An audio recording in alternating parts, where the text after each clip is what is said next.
Praise the lord. మన ప్రభువును రక్షకుడైన యేసుక్రీస్తు నామంలో మీకు శుభాలు తెలియజేస్తూ ఉన్నాను. ఎలా ఉన్నారు? బాగున్నారా? ఈ ఉదయాన్నే ఒక మాటను మీకు తెలియజేయడానికి నేను ఇష్టపడుతూ ఉన్నాను.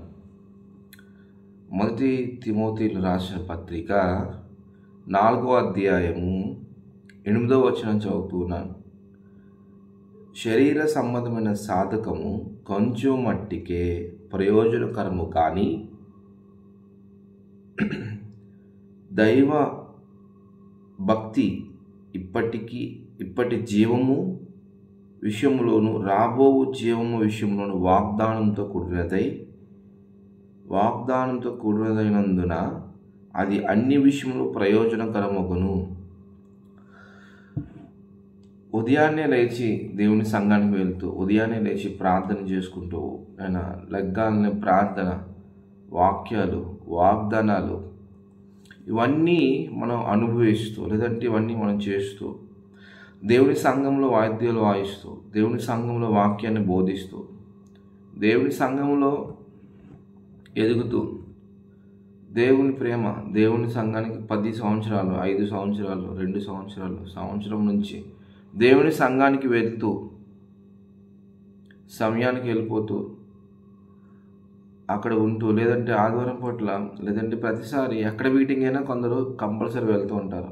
కొందరు ప్రతి వర్తమానాన్ని రాసుకుంటూ ఉంటారు. మళ్ళీ ఎప్పుడు తీస్తారు? మళ్ళా సండే చర్చకొచ్చినప్పుడు వర్తమానం చెప్తున్నప్పుడు ఆ బుక్ తీస్తారు. మధ్యలో తీసి ఒక్కసారి కూడా దాన్ని చదవరు. ఎందుకంటే ఈ మధ్యకాలంలో ఎక్కువ వాగ్దానాలు మనకి ఇంటికి వచ్చేస్తున్నాయి.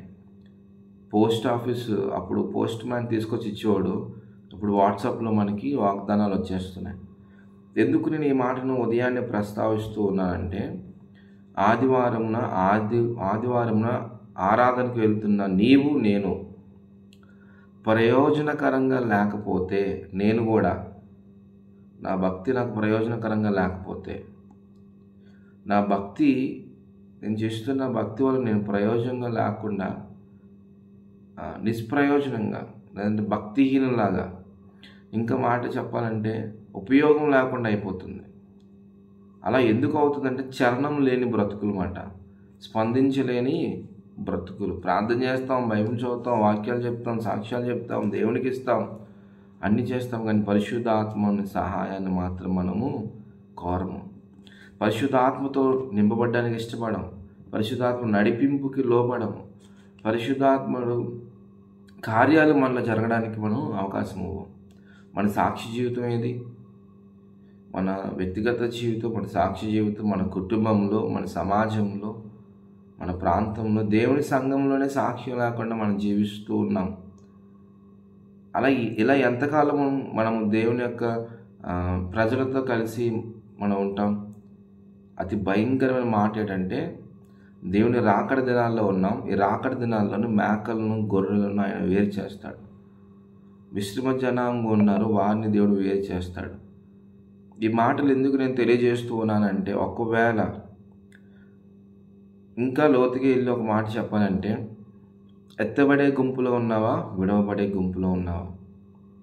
నువ్వు ఎత్తబడే వ్యక్తిగా ఉంటున్నావా, విడవబడే వ్యక్తిగా ఉంటున్నావు? నీకు తెలుస్తుంది. ఎలా తెలుస్తుంది?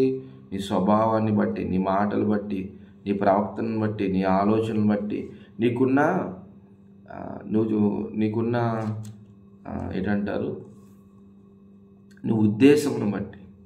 నీ ఉద్దేశం ఏంటంటే, ఈ లోకంలో ఘనంగా ఉండాలి, ఈ లోకంలో నేను ఎలా ఉండాలి, నాకు మర్యాద ఇవ్వాలి, నేను అనుకున్నది జరగాలి, నాకు ఎలా ఉండాలి, దేవుడు నాకు ఇవి ఇచ్చేయాలి, దేవుడు నాకు అవి ఇచ్చేయాలి. నువ్వు ఎక్కడైనా ఉండిపోతావా? ఉండిపోం. మనము పరలోకానికి వెళ్ళిపోతాం, మనం ఎత్తబడతాం.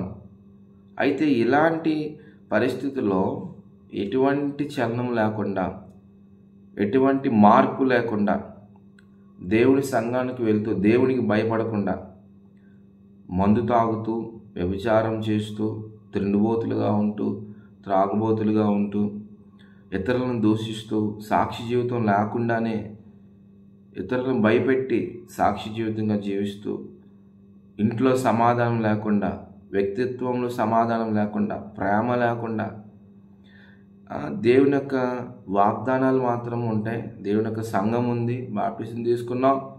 దేవుడు రాకడ దగ్గర అవుతున్నప్పుడు మనలో మనం ఏం చేసుకోవాలి? దేవుడిలో రాకడలో ఎత్తబడే గుంపులో ఉండడానికి ఈ లోకంలో ఉన్నవన్నీ విసర్జించాలి.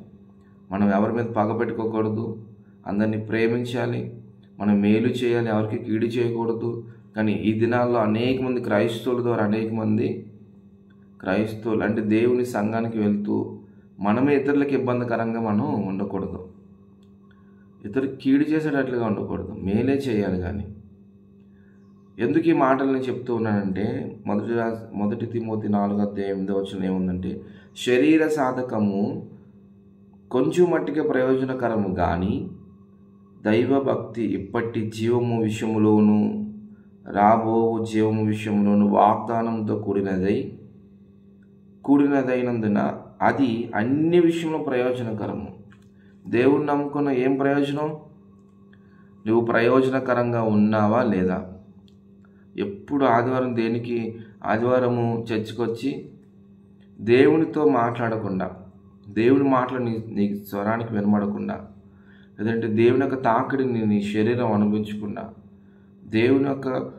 దేవుడిలో ఉన్న ఆనందము నీ హృదయంలో లేకుండా తిరిగి ఇంటికి వెళ్ళిపోతున్నావు అంటే అది ఎంత భయంకరమైన పరిస్థితిలో ఉన్నామంటే అంత భయంకరమైన పరిస్థితిలో ఉన్నాం.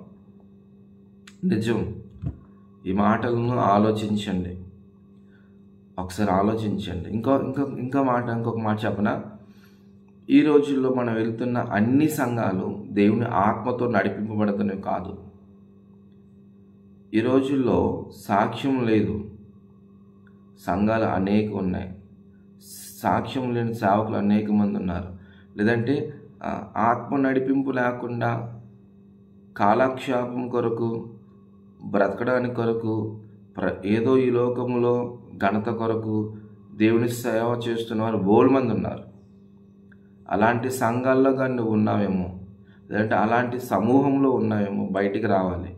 బయటకు వచ్చి ఏం చేయాలంటే దేవుని యొక్క గుణగణాలు 10 సంవత్సరాలు, 5 సంవత్సరాలు, 3 సంవత్సరాలు, ఇప్పుడు దేవుని నమ్ముకొని 6 నెలలు అయిందనుకోండి. చూడండి, నువ్వు పని చేస్తున్న దగ్గరికి వెళ్ళి వస్తూ ఉన్నప్పుడు నువ్వు ఎక్కడికి వెళ్ళి వచ్చావో ఎవరు చెప్పకుండా తెలిసిపోద్ది. ఎలాగా? నువ్వు వెళ్ళి వచ్చినప్పుడు నీ మీద ఒక మురికి, నువ్వు ఎక్కడ పని చేస్తున్నావో ఆ ధూళి నీ వస్త్రానికి కానీ, నీ బండికి కానీ, నీ క్యారేజెస్ కానీ ఉంటుంది. లేదంటే ఏదో ఒకటి ఆనవాయితీ ఉంటుంది. దేవుని సన్నిధికి వెళ్తూ వస్తున్నాము, దేవుని సన్నిధిలో ఎదుగుతూ ఉన్నాము, 10 సంవత్సరాలు అయిపోతుంది, ఇంకా ప్రయోజనకరంగా లేదు నా జీవితం. ఏంటి ఎలా ఉంది అంటే నేనే దేవుని మాటలకు లోబడి జీవించట్లేదు, దేవుని అధికారానికి పూర్తిగా నేను ఒప్పుకోలేదు. దేవ, నా జీవితాన్ని మార్చు, నేను ఇలా ఉంటాను, నీ కొరకు నేను జీవిస్తాను అని మనము ఆయనకి ఇంకా అధికారాన్ని పూర్తిగా ఒప్పుకోలేదు. ప్రయోజనకరంగా లేకుండా నువ్వు వాక్యం చదివినా, నీకు ప్రయోజనకరంగా లేకుండా నువ్వు పాటలు పాడిన, ఆరాధన చేసినా, సంఘానికి వెళ్ళిపోయినా, నీట్గా రెడీ అయ్యి సంఘానికి రావడం కాదు, లేదంటే మంచిగా దేవునికి నీ దగ్గర ఉన్నది ఇవ్వడం కాదు, హృదయంలో మార్పు ఉండాలి. ఆ మార్పు నీకు ఉపయోగకరంగా ఉండాలి. అది ఉపయోగకరంగా ఉండడమే కాదు, ఈ అంచె దినాల్లో నువ్వు ఎత్తబడే గుంపులో ఉండాలి. నేను గమనిస్తూ ఉన్నాను, కుటుంబాలని అపవాదిగాడు పాడు చేస్తూ ఉన్నాడు. ఇన్ని సంవత్సరాలు అయిపోయాక ఇప్పుడు ఏమంటున్నారంటే, దేవుని ప్రేమ చూపించాల్సిన మనము దేవుని ప్రేమ చూపించకుండా, లోబడి జీవించాల్సిన మనము లోబడి జీవించకుండా, అభిషేకింపబడాల్సిన మనము అభిషేకం లేకుండా, మన ఇష్టానుసారమైన భక్తి, ఇష్టానుసారమైన ప్రార్థనలు, ఇష్టానుసారమైన దేవుని వాక్యం, మనకున్న ఈ దేవుని యొక్క బల దగ్గర నిలబడి వాక్యం బోధిస్తున్న వాళ్ళు కూడా ఏదో పనికిమాలిన ఉదాహరణలు చెప్తూ, ఈ లోకంలో ఉన్న వార్తలు చెప్తూ, ఈ లోకంలో సమాచారాలు చెప్తూ, ఏదో 2 కన్నీరు కారుస్తూ, మనుషులను మబ్బు పెడుతూ పరిచర్య జరుగుతుంది.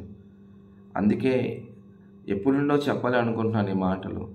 అందుకే ఈ దినాన్ని నేను చెప్తూ ఉన్నాను. గమనించండి, మీరు ఎక్కడికి వెళ్తున్నారు, ఏమి వింటున్నారు, దానివల్ల నీ బ్రతుకు మారిందా లేదా, ప్రయోజనకరంగా ఉందా లేదా? ఈ లోకం మట్టుకు కాదు, ఈ లోకం మట్టుకు ప్రయోజనకరంగా ఉండి పరలోకానికి ఎత్తబడేటట్లుగా నువ్వు లేకపోతే అది నిష్ప్రయోజనమే. ఈ లోకములో ఉన్న జీవనముకు ప్రయోజనము రాబో జీవమునకు కూడా ప్రయోజనకరంగా ఉండాలి. దానికి ఏం చేయాలి అంటే క్రీస్తు అడుగుజాడల్లో మనం నడవాలి, శ్రమ పడాలి, ప్రేమించాలి, తగ్గించుకోవాలి, ఓర్చుకోవాలి, క్షమించాలి. ఇవి మన జీవితంలో ఉంటేనే సంఘానికి వెళ్ళి ఉపయోగం, ప్రయోజనకరం. నువ్వు దేవుని భక్తి చేసి ప్రయోజనకరం. ఉపవాస దినాలు ఉంటున్నారు చాలామంది, ఉపవాస ప్రార్థనలు చేస్తూ ఉన్నారు యేసు ప్రభుని సిలువ వేశారని. కానీ వాస్తవానికి ఇప్పటికీ యేసు ప్రభుని మనమే సిలువ వేస్తూ ఉన్నాం మన ప్రవక్తన ద్వారా. నువ్వు క్రైస్తవుడు కదా, ఏంటి ఇంత అన్యాయంగా మాట్లాడుతున్నావు అని మన పక్కలను అడగలేని పరిస్థితి. ఇలాంటి వాళ్ళందరూ కలిసి ఆరాధన చేస్తే అక్కడ దేవుని అభిషేకము ఉండదు. కానీ దాన్ని కూడా మబ్బు పెట్టేస్తున్నారు. బాగా స్వరం ఉంటే దేవుని అభిషేకం అనుకుంటున్నారు, వాయిద్యాలు వాయిస్తే దేవుని అభిషేకం అనుకుంటున్నారు, లేదంటే మంచిగా చర్చిలో అంత నీట్గా ఉంటే దేవుని అభిషేకం జనాలు ఉండి ఏదో ఒక 100 మంది చప్పట్లు కొడితే అది అభిషేకం అనుకుంటున్నారు. మోసపోతూ ఉన్నారు, మోసంలోకి ఉన్నాం. మన కళ్ళు, మన మనోనేత్రం తెరవబడాలి. దేవుని అభిషేకం, దేవుని యొక్క ఉద్దేశం ఎత్తబడే గుంపులో ఉండడానికి కావాల్సిన ముఖ్యమైన సాధనం మనం చేసేటట్లుగా ఉండాలి. ఈ లోకంలో ప్రయోజనకరంగా ఉండాలి, రాబో యుగములో కూడా నిత్యము జీవించి పరలోక రాజ్యానికి వెళ్ళడానికి ప్రయోజనకరంగా ఉండాలంటే ఈ లోకంలో నలగొట్టబడాలి, విరగొట్టబడాలి, వదిలివేయాలి, విడిచిపెట్టాలి, తగ్గించుకోవాలి, లోబడాలి, సహించాలి, భరించాలి, క్రీస్తు అడుగుజాడల్లో మనం నడవాలి. ఇదే క్రైస్తత్వం అంటే, ఇదే దేవుని ఆరాధన చేయడం. ఈ రోజుల్లో ఆరాధనకు వస్తున్న వారు కూడా ఆరాధన అయిపోగానే తిన్నంగిల ఆదివారాన్ని మందు తాగుతూ ఉన్నారు, వ్యభిచారం చేస్తున్నారు, అక్రమ సంబంధాలు పెట్టుకుంటున్నారు. కొందరు సంఘానికి దేనికి వస్తున్నారంటే ఒకరినొకరిని అక్రమ సంబంధాలతో వాళ్ళు పలకరించుకోవడానికి వస్తున్నారు. ఇవన్నీ మనకు తెలిసిన నోరు మూసుకొని బ్రతుకుతున్నాం మనం. ఎందుకంటే మనలో కూడా ఇంకా అనేక తప్పులు ఉన్నాయని.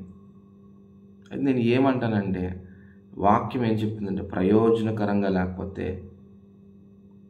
నువ్వు భక్తి చేసి వేస్ట్, నువ్వు దేవునికి ఇచ్చి వేస్ట్, నువ్వు దేవుని సన్నిధిలో నిలబడి అంతసేపు ఆరాధన చేసి కూడా వేస్ట్. ఆరాధనలో, వాక్యంలో, లేదంటే దేవుని సన్నిధిలో నువ్వు ఏదైతే విన్నావో అది నీ మీద ప్రభావితం చేయలేకపోతుంది కదా ఈ వారం అంతనా. ఎప్పుడైతే ఆరాధన అయిపోతుందో, ఎప్పుడైతే మన సంఘం ముగించబడుతుందో, ఆరాధన సమయం అయిపోతుందో, బయటికి రాగానే మన ఇష్టానుసారంగా మన ఆలోచన ప్రకారము ఈ లోకంలో దేవుని ఎరగని ప్రజలు కూడా ఇంత దారుణమైన పరిస్థితి ఉండదు. దేవుని ఎరిగిన వారు కుటుంబాలు అంత దారుణమైన పరిస్థితులు ఉన్నాయి. వారు ఎంత పొగరగా మాట్లాడరు, ఎంత అన్యాయంగా జీవించరు. కానీ దేవుణ్ణి ఎరిగి మందిరానికి వెళ్తూ వస్తూ ఇంకా అన్యాయంగా జీవించడం, ఇంకా దౌర్భాగ్యంగా మాట్లాడడం, ఇంకా ప్రజలను మోసం చేయడం, ఇంకా కుటుంబాల్లో సమాధానం లేకుండా ఉండడం, ఇంకా ఒకరినొకరిని ఎందుకు మనకి దేవుని సన్నిధికి వెళ్ళిన వారు మనం దేవుని ఆత్మతో నడిపింపబడాలి. కానీ చాలామంది దేవుని మందిరానికి వెళ్తూ వాళ్ళకి సమాధానం లేక, నెమ్మది లేక ఆత్మహత్య చేసుకున్న వారు కూడా ఉన్నారు. చనిపోదామని ప్రేరేపింపబడుతున్న వారు బోడు మంది ఉన్నారు. ఎందుకు నేను చెప్తున్నానంటే ఉదయకాలాన్ని ప్రయోజనకరమైన భక్తి నువ్వు చేస్తున్నావా లేదా? నువ్వు ఏదైనా ఒకటి విడిచిపెట్టావంటే దాని ద్వారా భూలోకంలో నీకు మేలు కలగాలి, నిత్యము జీవించే ఆ పరలోకంలో, ఆ జీవంలో కూడా నీకు ఉపయోగకరంగా ఉండాలి. అలాగా ఉండే మాటలు వినే దగ్గరికి నువ్వు పరుగులెత్తుకొని వెళ్ళు.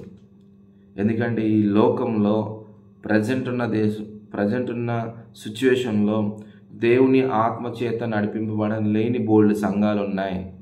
పేరు కోసమో, గొప్ప కోసమో, జనాల కోసమో జరుగుతున్న సంఘాలు ఉన్నాయి. అలాంటి సంఘాల్లో ఉండి నిష్ప్రయోజనంగా జీవించకుండా దేవుని సంఘం ఎత్తబడే గుంపులో ఉండి ఒక ప్రయోజనకరమైన బ్రతకడానికి మునుపటి స్థితి కన్నా ఈ స్థితి ఇంకా దారుణంగా ఉంది. అలా కాకుండా దేవునికి ఉపయోగకరంగా, నీకు ఉపయోగకరంగా, సమాజానికి ఉపయోగకరంగా నువ్వు జీవించాలని దేవుడు కోరుకుంటున్నాడు. అందుకే ఇక్కడ ఆ మాట ఉంటుంది, ఏముంటుందంటే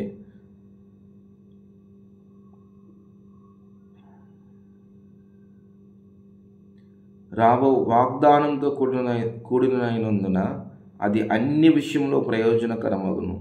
అన్ని విషయంలో, కుటుంబ విషయంలో, వ్యక్తిగత విషయంలో, ఉద్యోగంలో నీకు ప్రయోజనకరంగా నువ్వు లేకపోతే, పైకి భక్తిగా నటిస్తే, భక్తి అంటే దేవునికి భయపడ్డాం, దేవునికి భయపడేవాడిని దేవుడు ఆశీర్వదిస్తాడు. కానీ ఈ లోకంలో ఉన్న వాటిని చూసి ఇదే ఆశీర్వాదం అనుకుంటున్నారు చాలామంది. నువ్వెంత తప్పు చేస్తున్నా ఎవడు నీ ముఖం మీద చెప్పలేకపోతున్నాడు. నీకు బోధించి నీ సేవకుడే నువ్వు చేస్తున్న తప్పమ్మని చెప్పలేని పరిస్థితుల్లో ఈరోజు వెళ్ళి మనం వాక్యం కూర్చొని విని వస్తున్నాం. మనకి బోధిస్తున్న సేవకుడు తప్పు చేస్తుంటే మనం వాళ్ళకి చెప్పలేని పరిస్థితుల్లో మనం కూర్చొని వాక్యం విని వచ్చేస్తూ ఉన్నాం. ఇలాంటి పరిస్థితుల్లో నువ్వు ఎక్కడికి వెళ్తున్నావు, ఏం వింటున్నావు, జాగ్రత్తగా ఉంటున్నావా? ఆత్మ ఫలాలు కానీ ఆత్మవరాలు కానీ జీవించలేని స్థితిలో ఇంకా ఉంటే అలాంటి సంఘాల నుంచి బయటికి రండి, వాటిని విడిచిపెట్టండి. ఎందుకు విడిచిపెట్టాలంటే ఎత్తబడే గుంపులో దేవుని ప్రజలు ఎక్కడున్నారో, శ్రమ పడేవారు ఎక్కడున్నారో, ఏడ్చేవారు ఎక్కడున్నారో, అంగలార్చేవారు ఎక్కడున్నారో, తమను పరిశుద్ధపరచుకునే వారు ఎక్కడున్నారో కనుక్కొని, సిద్ధపడేవారు ఎక్కడున్నారో కనుక్కొని ఆ గుంపులో చేరి దేవుని రాజ్యం కొరకు నిలబడదాం. దేవుడు మనల్ని దీవించును గాక. Praise lord.